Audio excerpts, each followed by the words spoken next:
A lot of this podcast series so far has been sort of couched in frustration. A lot of it deals with the ways that being a fan of something over a long enough period of time can complicate your relationship with that thing. Either because you change and the thing stays the same, or the thing changes in a way that you don't really change with. There's just so many different ways that being a part of something for an elongated stretch of time can run into all sorts of problems. Even if those problems aren't really on the part of the material itself, so much as on your changing interests. So the frustration that I want to focus on in this particular podcast is one which I'm sure a lot of you have felt, which is the feeling of turning your head for 1 second and realizing that everything has just passed you by. It's like if you were staring at a boat that's in the harbor, and you're staring at it for days and days because you want to see its maiden voyage, and then you go to buy a cheeseburger and you come back and that ship has sailed. But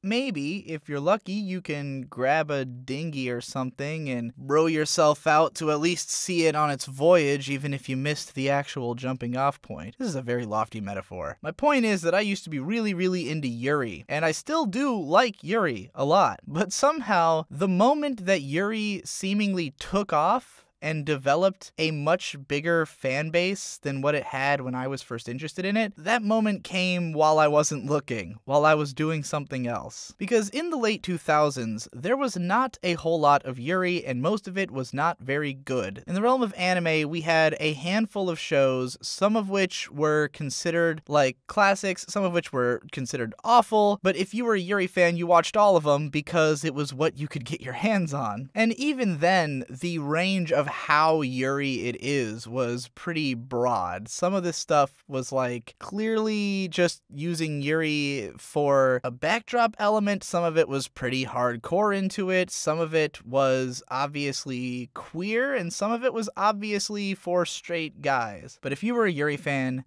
you just consumed all of it. The first outright Yuri show that I remember watching was Kashimashi Girl Meets Girl, which is more of the obviously for straight guys variety. I think it was based on an eroge or something, but it's about a guy who gets hit by an alien spaceship and transformed into a girl. And as a result of this, there are two girls who now are in love with him. One because they fall in love with the girl version, and the other because she has a condition that makes it so she can't see men. Like, she literally cannot see men. They just look like a blur of static to her or something. That's how I remember it anyway. It was fucking weird. Kashimashi Girl Meets Girl is not good. It's sort of just like a fan service comedy, but doesn't lean that far into the fan service, and the comedy's not funny. It's very mid-2000s harem comedy kind of thing, like, in spite of being Yuri. And I don't remember if, I think at the end, because throughout the story it's kind of implied that the main character might change back. I don't think that he does in the end, but I don't remember for sure, or even if the story had a definitive conclusion. It was, even at the time, I thought it was pretty dumb and boring, and I didn't really care about it, but I watched it because it was Yuri. I watched the whole fucking show. The most important one at the time, at least to my mind, was Maria-sama ga Miteru, or Maria is Watching Over Us, which I might have already released a DVD Tuesdays about by this point, not sure, which was kind of the first of what I'll call the Yuritopia stories. Though Maria-sama ga Miteru is not as much of a Yuritopia as some of the modern stuff, but basically Yuritopia, as I like to call it, refers to when you've got an all-girls school where it's kind of taken as a given that everyone either is a lesbian or potentially is one, and where men play a very small role in the story if they appear at all. Now, the reason I say Maria-sama ga Miteru is not a pure Yuritopia is because not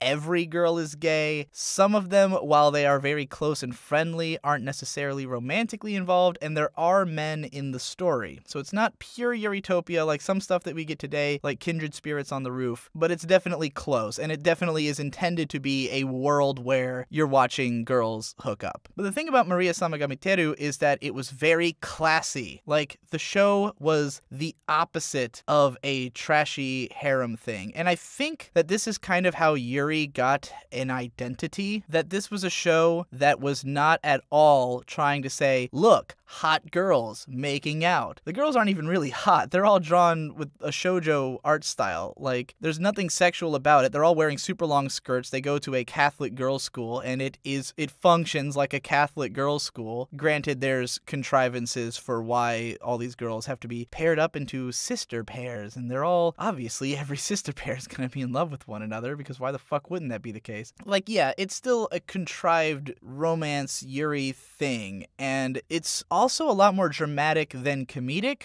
whereas I think most of these stories would take more of a comedy edge. Maria-sama ga Miteru is very melodramatic. It goes all in on, like, the crying, the screaming, the melodrama. And it's very slow, and it's kind of boring a lot of the time. But it's a good show, and it's all about communication and lots of subtleties in facial expressions and the ways that characters talk. I really think that it's one of the first Yuri stories that felt like this maybe is intended for lesbian women. Like, maybe this isn't trying to just appeal to guys, and even if it is, it's just so not about the sex or the attractiveness of the idea of two women together. It's just a romance series that deals with the way that women would have romances together. So it definitely stood out at the time, and I think it would continue to stand out for a long time. I mean, it still kind of stands out. It's definitely like the most classy, highbrow kind of high school Yuri series of them all. I'm remembering having read something once about why there was so little Yuri at the time, because yaoi was very popular, at least in video games and in manga.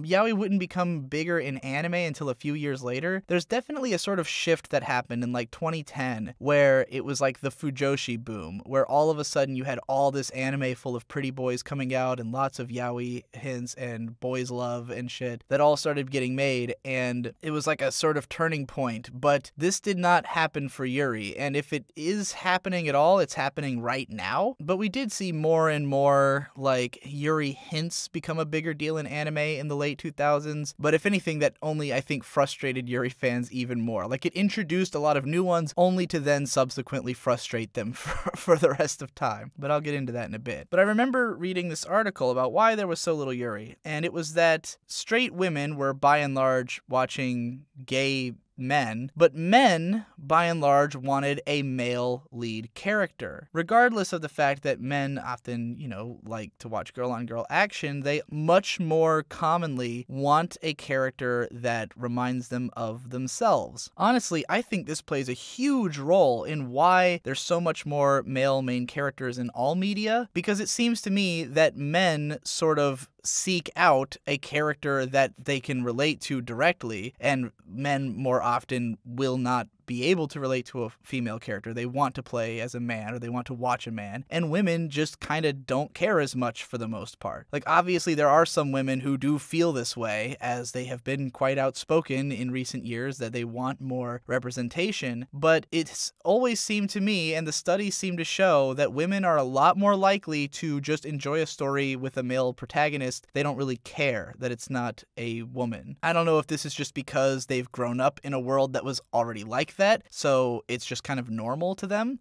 You can leave a comment explaining your perspective on it, especially if you're a woman, down below, but this seems to be what the studies show. So the reason we have so few Yuri titles is that men want to play as a man. I keep saying play because this was about eroge, this article. And like one of the most popular like pseudo Yuri ones was Otoboku, which is about a boy who goes to an all-girls school and he has to dress up as a girl in the story. So it's a cross-dressing story. Of course, he looks and acts exactly like a girl and hooks up with all these other girls, and it's treated as though it's like a Yuri, but guys were saying like that one was successful above other Yuri games just because it was a guy, and guys wanted to play as a guy even if he, by all intents and purposes, is acting like a woman. So yeah, it's an interesting sort of setup here whereby Yuri gets the short end of the stick in terms of relationships being presented into the medium. So continuing with my list, my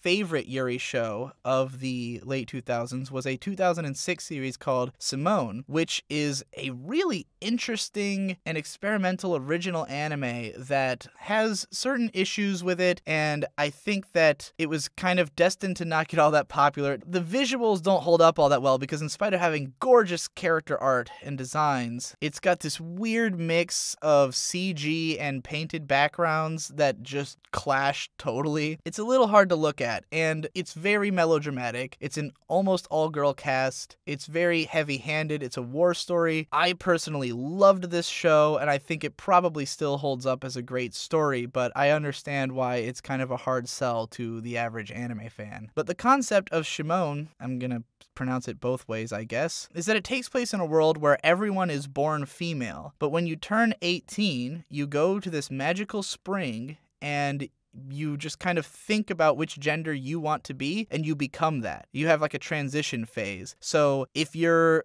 a woman who decides to become a man, you'll go into the spring, and then over the course of the next few months or whatever, you'll change gender. And it's really interesting the ways that the characters approach their decisions of which gender they want to be, where they want to fit into society. Usually it has to do with relationships. It depends on how these two characters, because the show is focused again on pairings. In this case, it's because the girls are flying these weird looking not spaceships, just jet fighters. I don't know how the fuck to describe them. It's these weird machines that they fly around to fight in and have aerial dogfights, and they have to be piloted by two girls, and they have to kiss one another to activate the things because fan service, and it's awesome.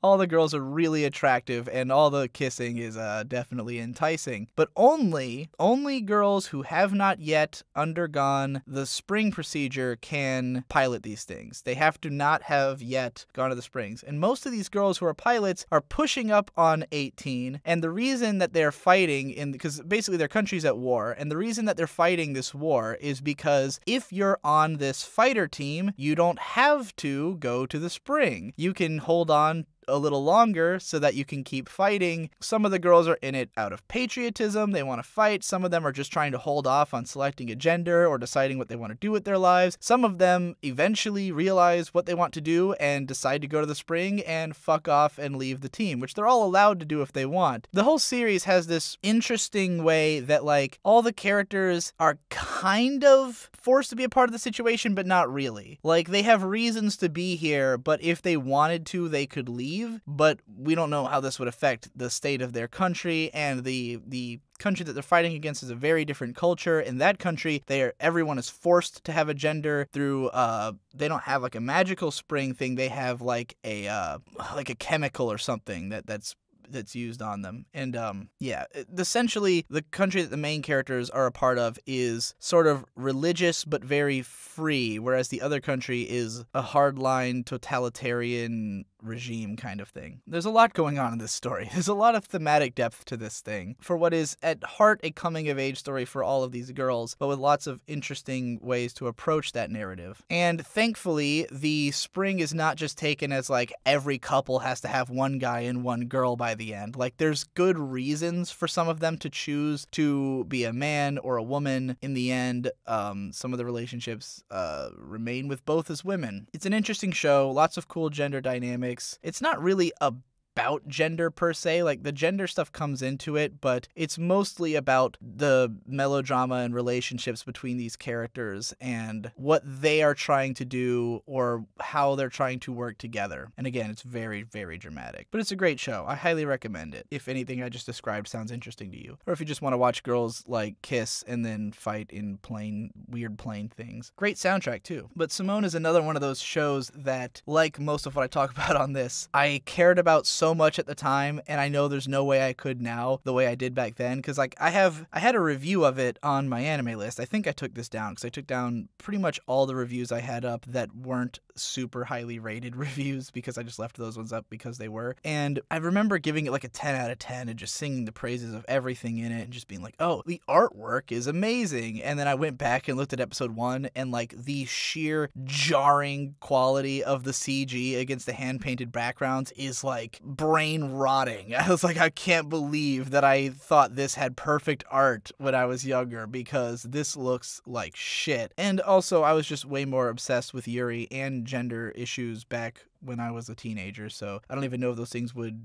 entice me as much today, but who knows. We also had around that time Strawberry Panic, which is probably the first like hardcore Yuri anime that got made. Like, Yuri has been around since the 70s. We had shows like Onisama A and other stuff of that nature, which are highly regarded, and they did feature like actual lesbian romance. But Strawberry Panic is like raw and raunchy and sexual, and it is trashy. And I mean that in the like soap drama way. Like, it's a soap opera. It's a bunch of girls at an all-girl high school who are backstabbing and betraying one another in their romances. It's got love triangles, it's got, you know, villainous characters, it's also got actual sexual encounters, you know, you'll see girls in the bath together making out and shit like that. I mean, it's definitely actually a lesbian romance that it fucking goes through with it, you know, which is definitely more than I could say for most fucking shows. It's still a trashy, dumb melodrama thing, but at least it's a real Yuri series. And then we had a lot of shows that had like one lesbian couple somewhere in there, but because of that, they were huge in the Yuri community, like My Hime, where you've got one of the 3 main girls actually gets raped by another girl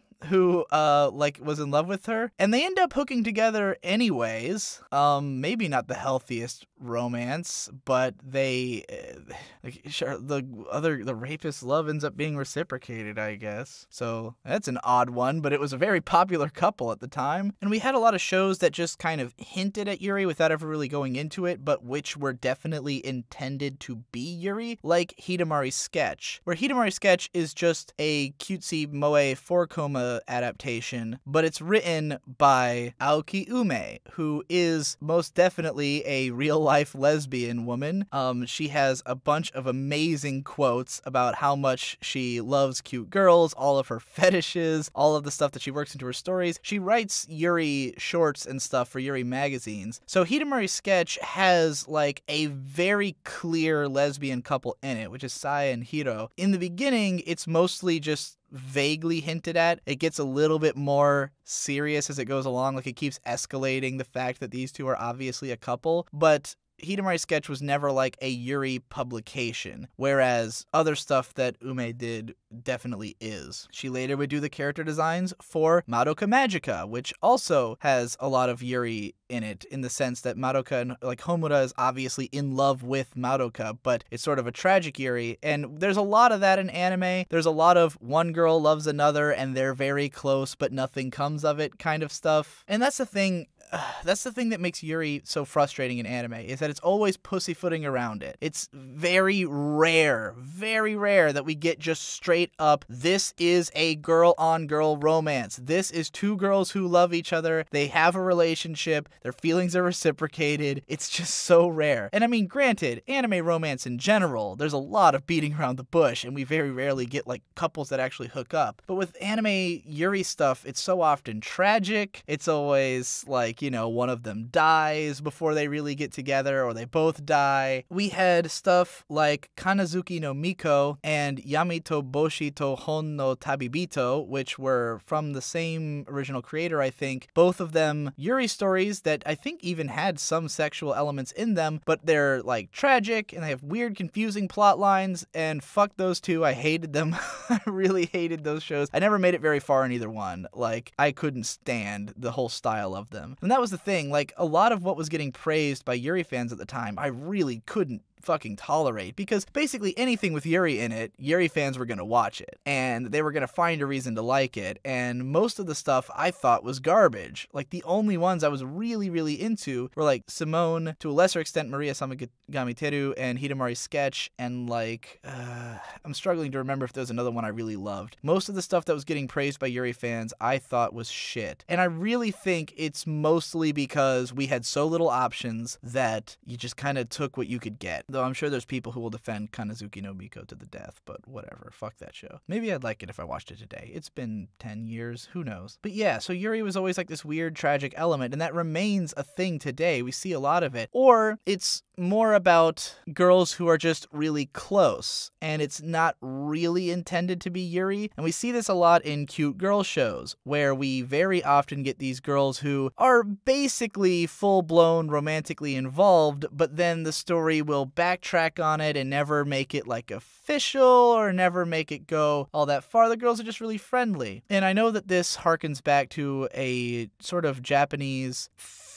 concept, I don't remember the name of it, where it was sort of an expected thing in Japanese society that women would sort of experiment like in high school. Like, girls who weren't mature yet would hook up and possibly even have sexual relationships, even though they would later go on to, you know, hook up with men and turn out to be straight. And this is sort of what we got in, like, Hibike Euphonium, where someone like me, who wears Yuri goggles at all times, and even though I'm extremely cynical when it comes to Yuri, like, I wear the goggles, but I usually don't think the story's really going for it. But Hibike Euphonium just leaned so hard on the Yuri button that I was really convinced that it was intending to be Yuri, only for season 2 to come around, and it's like, oh yeah, none of the characters are actually gay. By the way, in the books, they, like, all hook up with guys, and yeah, it's not even Yuri in the first place. It was just really, they're just really close, you know? Which, I mean, sure, that's fine, whatever. It's just not what I'm interested in. Like, powerful friendships that are bordering on romantic but not really meant to be taken seriously. Something about that just, like, rubs me the wrong way. Even if I know that it, you know, for those people, fine, it probably works out for them. But, like, I don't know, maybe I'm just the type of romantic who wants to see characters who will be together forever, who will always be there for one another, whose relationships are taken seriously. I just want to see, like, girls who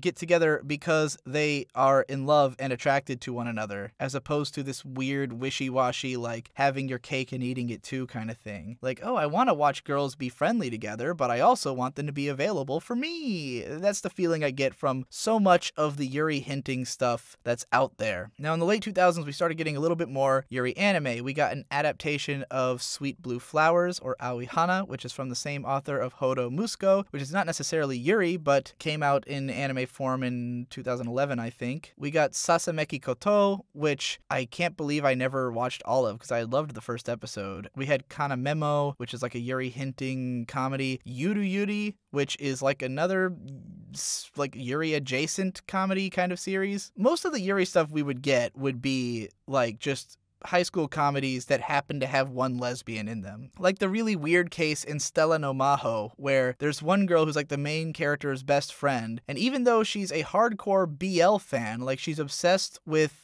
gay men, she also is, like, totally in love with the main character girl, or, like, lusts after her and is, like, protective of her when she sees her getting with other girls or, like, being friendly with them. But it's not really clear if she's, like, actually attracted to her or if she wants a relationship, because she never pursues anything. She kind of fades away as a character as the show goes on. Just odd stuff like that, though, where it's like, it's almost obligatory that if you've got a show about a bunch of girls, then there has to be some kind of Yuri hint, even if the story's not going to take it seriously at all, just to sort of appease that part of the fan base, I guess, like the people who just want to watch girls be especially friendly together, even if the show's not trying to do a Yuri thing. So at some point, you know, in between all the frustrations over the Yuri stuff that got made not usually being all that great, rarely it really being a Yuri thing in the end anyways, and then just me not being as obsessed about it, because when I was in my early teens, Yuri was like the only kind of media that I wanted wanted to see. Like, I didn't want to watch, like, any straight sex at all. I only wanted to see lesbians. I only wanted to, like, you know, those are the only romance stories I cared about. I was not a big fan of romance at the time, which has changed dramatically. I love the romance genre now. But I just wanted to see Yuri, and then over time, I didn't care as much about Yuri. So as we were getting more Yuri shows that were getting better, I was losing interest. And then, somewhere along the line, I turned my back. I wasn't looking, I wasn't paying attention, because I didn't really watch any anime in 2012 and 2013. I was out in the MLP fandom doing all those videos, and I really just wasn't really watching anime. And then suddenly, the poles shifted, and Yuri took off. And I want to say that it happened partly because of a really great Yuri story that was the last great one I had read, and it was Girlfriends by Milk Morinaga, which I read before it got published here in the US. It was translated by, I was probably following a bunch of Yuri scanslation groups and shit like that at the time, and it was 5 volumes. It's a straight up romance story about 2 girls. It's fucking great. It's like, it's a fully fleshed out, like, I think when we look for romance, you know, I've written my thing, the 6 things I look for in anime romance. Like, there's that kind of story that's just about how 2 characters complement and get together with each other and exploring their relationship. Girlfriends is one of those. It's just a pure romance story about 2 girls getting together, and it progresses through their relationship, and it's really good. And it was one of my favorite manga at the time, and I think I read it in 2011, so right before I stopped paying attention. Now, when I turned my back, Girlfriends got really popular. It got released in the US by 7 Seas, and apparently was a New York Times bestseller. Milk Morinaga suddenly became the Yuri manga artist who everyone knows. All of her stuff's been published here now. Well, I don't know about all of it, but like there's a bunch of her manga in stores now. Like, yeah, I looked away for a second and Yuri manga was blowing up. Now, 7 Seas, the manga publishing company who released Girlfriends, they've been trying to make this happen for a long time. They've always published a lot of Yuri. They originally had an imprint called Strawberry, and I'll talk about that as well because I was reading those around the same time as all these anime. Most of them were garbage. You had Tetragrammaton Labyrinth, which I bought because it had the coolest fucking title in the world. Those are literally 2 of my favorite words. Like 2 of my top 5 favorite words. Tetragrammaton and Labyrinth. What a fucking badass name. Terrible manga. Just utterly bad. And it's even then, it's like a vague Yuri thing. It's not like a hardline one. It's like these girls are kind of in love and you see a tit every now and then, but like it's mostly like a really shitty supernatural action story. You had Hayate Cross Blade, which is like an all-girls school, like vague Yuri action comedy thing. It was like a shonen battle manga, but with Yuri. It just wasn't very good. Venus versus Virus, which is just kind of a run-of-the-mill monster of the week supernatural shonen battle anime, but with girls who are, I guess, vaguely in love. Even though in that one, I think the main girl was like in love with a guy, and I was never clear on like if it was even actually a Yuri thing. Like they were marketing it as one, and I've always heard it referred to as one. I didn't like finish it. I only read the first 2 volumes. I never watched the anime because it seemed really bad. So yeah, like all this stuff under the Strawberries imprint was mostly pretty shit. And they had Strawberry Panic, and they had a bunch of other stuff. And Strawberry Panic was successful.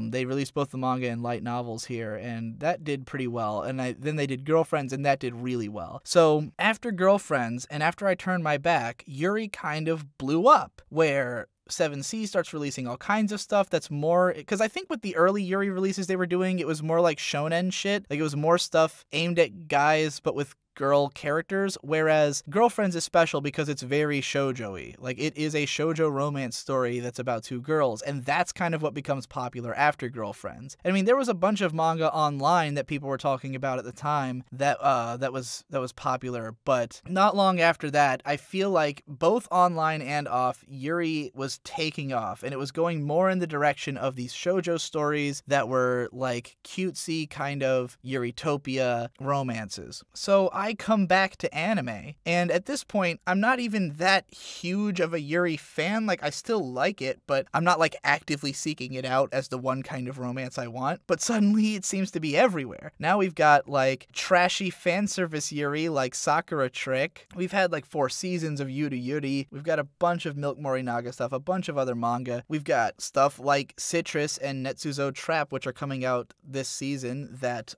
were popular manga. So basically, I'm looking looking around, and all of a sudden, Yuri is a popular genre, and there's lots of people who care about it, and lots of people who are talking about it. And if I bring it up in a crowded room, someone has read more of it than I have.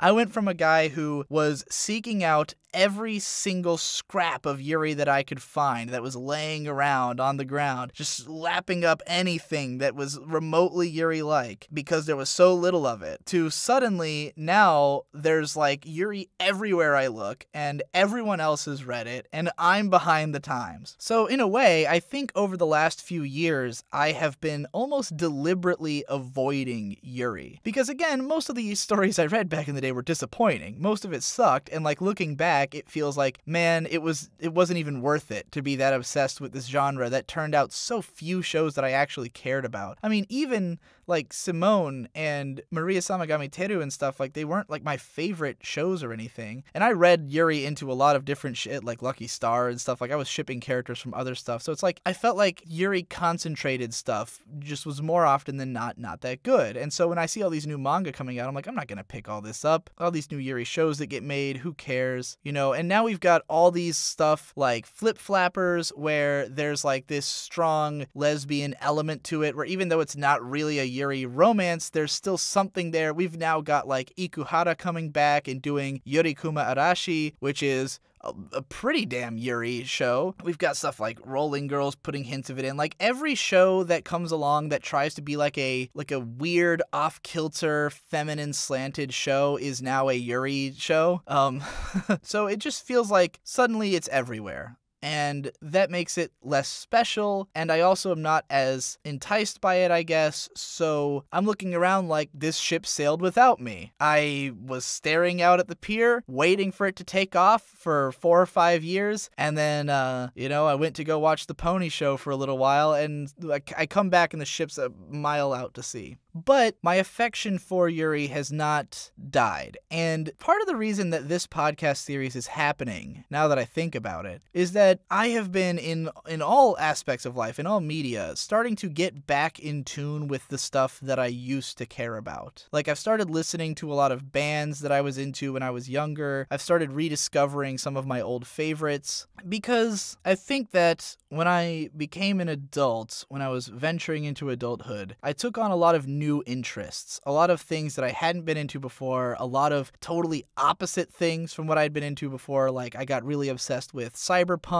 and political drama and rap music and like all these genres that I had not had any interest in as a teenager, and now I'm really interested in as an adult. But as time's gone on, now that I really understand those genres and I've kind of consumed all of it, I'm taking a look back and remembering, oh yeah, that other stuff I used to like, there was like a reason for it. It's not like I'm a totally different human being from who I was back then. A lot of the feelings that I used to have, I can still tap into now. And Yuri is one of those cases where it's like, as I'm looking back at it, I'm thinking, oh yeah, like there's something here that I connect with that I can't get from other stuff. There's something here that the nature of a feminine romance, of two girls being attracted to each other and falling in love, that is distinct from what I can get from any heterosexual romance. And it's a feeling that, while not dominant in my psyche the way that it once was, is still there. And so I've sort of been picking up on Yuri again. I kind of started with Bloom Into You, a manga from Seven Seas that I was expecting nothing from when I bought it, and I actually ended up enjoying it, and I was like,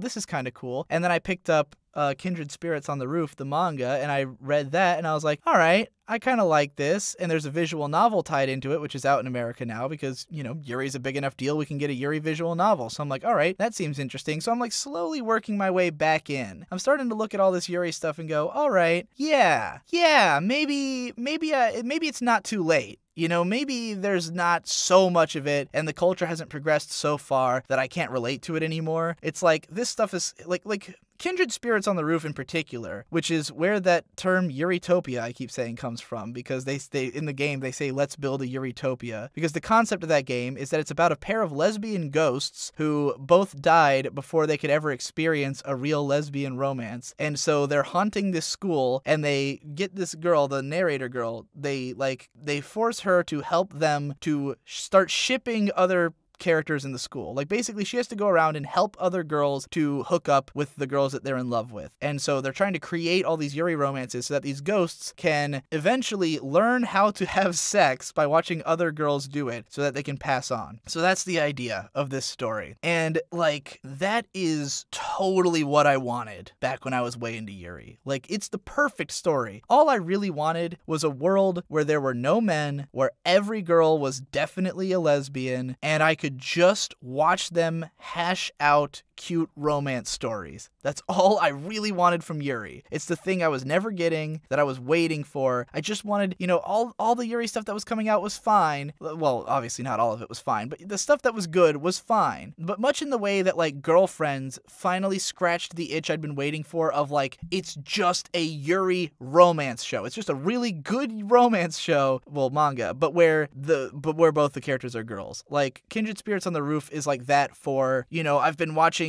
like it's like what I always wanted a Hidamari Sketch or Lucky Star to be. You know, I watched those shows, like, sitting there shipping the girls in my head, but knowing that they're not actually gay, or always having to question it. You know, you watch something like Yuri, and it's like, yeah, there's a couple of characters who are definitely, like, gay, but then it's you know, it's all very vague, and it's all kind of, no. With Kindred Spirits, it makes it explicitly clear. This is a Yuritopia. This is a story about watching the romances between girls, and I'm like, finally, you know, after all these years, I dreamed of creating the world's strongest Pokemon.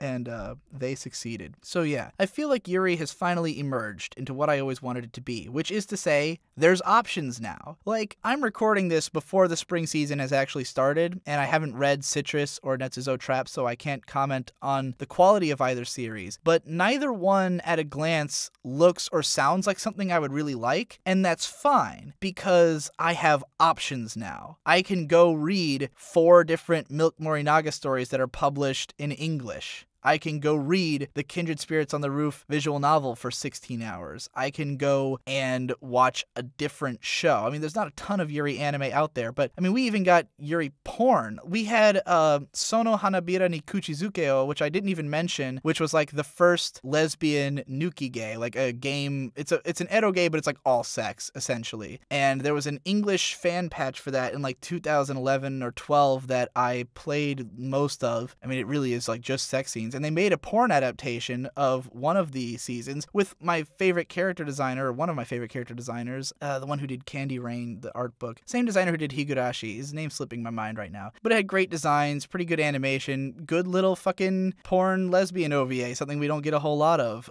So that was exciting. You know, those games, I don't know if any of them have come out officially in English yet, but they grew a fan following in the West, you know. And that was like that was like one of the, like, kind of like Marimite, but if Marimite is the really high-class Yuri institution, then Sono Hanabira is the extremely low-class Yuri institution, but both are worthwhile in their existence. But yeah, now we get Yuri anime porn even occasionally, and we got an adaptation of, what the fuck was it called? Ah, damn, that one manga. It had a 3-episode anime. It was like my favorite pornographic manga for a really long time, and I can't remember the fucking name of it. It was another all-girls school one. I don't even know if the manga was like necessarily pornographic. I mean, it was really heavy on sex, but it wasn't like just porn, but the anime adaptation was definitely porn. Don't remember what the fuck it was called. So yeah, I'm glad to know that Yuri's blowing up. I'm glad to know that I have options and everything. So maybe it's worth getting back into. Maybe we're at a high point in the genre. And,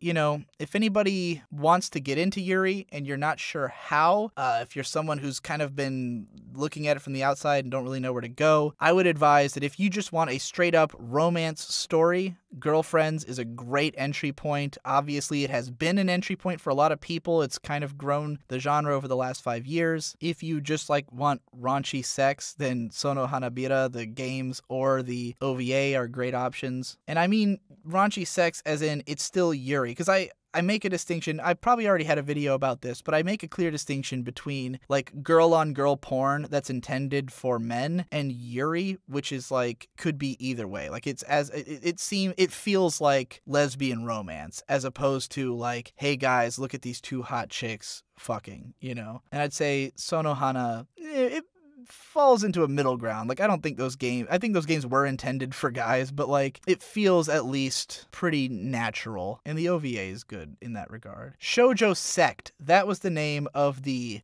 highly erotic manga that got a pornographic anime adaptation. That one's good if you want raunchy sex as well. And if you just want Yuri as like a backdrop to a bigger story or a coming of age or a melodrama, Simone is a great option. Maria Samagami-teru if you want something more grounded and less weird to watch. Both of those are by Studio Dean, by the way. So good on Dean for always. Dean, they get so much shit, but they've done so much good for niche anime communities, like just bringing back shows that would probably have died in anybody else's hands over and over again, and being willing to make shows in these obscure niches. Like, yeah, their animation quality is not great, but at least they're giving us something that probably won't sell all that well, and that's like they're at least willing to bring it to life. From those entry points, you could probably look up a guide somewhere. I might not be the best guy to lead you through Yuri because, again, I've been out of the loop for the last 5 years and I'm just now catching up. I mean, if you wanted something like new and current, Kindred Spirits on the Roof manga is pretty entertaining. It's only one volume. Well, it's like one